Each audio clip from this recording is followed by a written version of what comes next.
فضل بھائی پلیز. نحمدہ و نصلی علی رسولہ الکریم. دیکھیں دین پورا ادب کا نام ہے. الدین کلہ ادب. با ادب با نصیب، بے ادب بے نصیب. کسی عام انسان کی بے ادبی اور توہین کرنا بھی بیت اللہ کو گرانے سے بڑا گناہ ہے.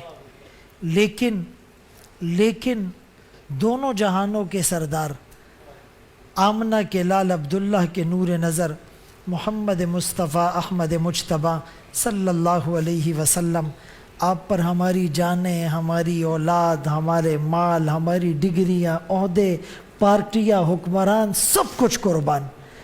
اس آقا کے سامنے اور ان کے روزے میں اس طرح کا شور شرابہ کرنا، نعرے لگانا، تانے دینا، یہ تو میں کہتا ہوں کہ پتھر دل بھی جو ہے وہ اس پر رو پڑے. غم وہ کہ لہو کر دے اندر سے ہمارا دل، ہم وہ کہ پگھل کر بھی آنسو نہ نکلنے دے. قرآن کریم میں ایک موقع پر کہا ثم قست قلوبکم من بعد ذالک فہی کالحجارہ او اشد قسوہ. تمہارے دل پتھر کی طرح بلکہ اس سے بھی زیادہ سخت ہو گئے ہیں. جب ایک دیہاتی نے دور سے واہ محمدہ کی آواز لگائی صلی اللہ علیہ وسلم، اللہ کریم نے عرش سے جبرائیل امین کو بھیجا، لا ترفعوا اصواتکم فوق صوت النبی ولا تجہروا لہ بالقول کجہر بعضکم لبعض.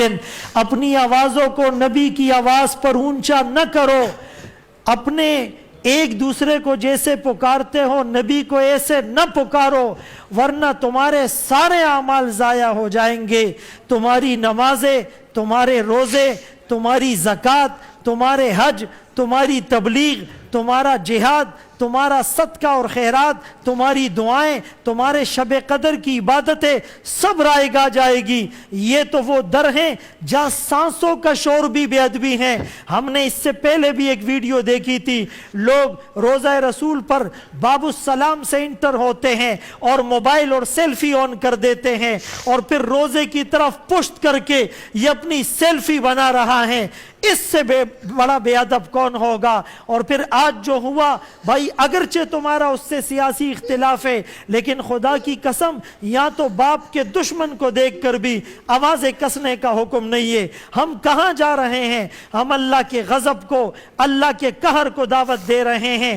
ایک موقع پر میرے آقا کے سامنے حضرت ابوبکر صدیق، حضرت فاروق اعظم رضی اللہ عنہ آپس میں کچھ بحث کر رہے تھے. تھوڑی سی آواز اونچی ہو گئی، فوراً اس پر آیات نازل ہوئی.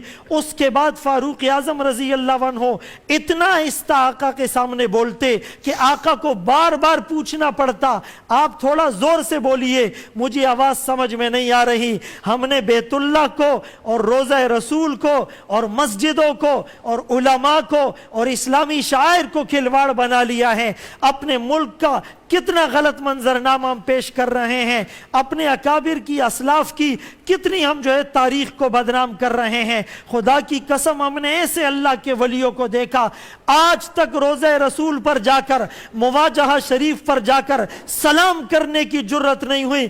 کہاں ہم گناہگار جس کی آنکھوں سے زنا ٹپکے، جس کے کان موسیقی کی پیپ سے بھرے ہوئے، جس کی زبان جھوٹ بولنے کی مشین، جس کے ہاتھوں سے تکبر کی بو آئے، جس کی گردن اکڑی ہوئی، جس کا دل اور دماغ گناہوں کا پروڈکٹر بنا ہوا ہے. ابو بکر، عمر، عثمان نام رکھ کر شراب پینے والا، زنا کرنے والا، قتل کرنے والا، رشوت لینے والا، سود کا لین دین کرنے والا، ملاوٹ کرنے والا، جھوٹ بولنے والا، جھوٹی قسمیں کھانے والا، جھوٹی قسمیں کھا کر مال بیچنے والا، عیب چھپا کر مال بیچنے والا، تانے دینے والا، فاطمہ، سمیہ جیسے، عائشہ جیسے پاکیزہ نام رکھ کر عورتیں بے حیائی اور بے پردگی کرتی ہیں. لیکن اس سے بھی بڑا گناہ یہ ہے جو آج روضہ رسول پر ہوا.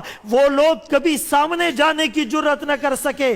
ہم نظریں ملانے کے قابل نہیں، ہم آنکھیں ملانے کے قابل نہیں. وہ پیچھے جو گنبد کا حصہ ہے وہاں سے سلام پیش کرتے تھے اور ہم قریب جا کر آقا کو تکلیف دے رہے ہیں.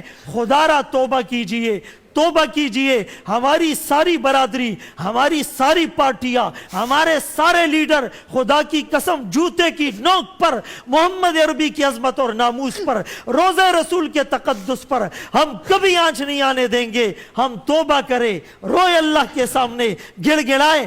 آج کی رات میں اپنے آنسوؤں کی بارش سے دل کی زمین کو سیراب کر کے کہیں اللہ ہمیں معاف کرنا، غم حیات کے سائے محیط نہ کرنا، کسی غریب کو دل کا غریب نہ کرنا. میں امتحان کے قابل نہیں میرے مولا، مجھے گناہ کا موقع نصیب نہ کرنا.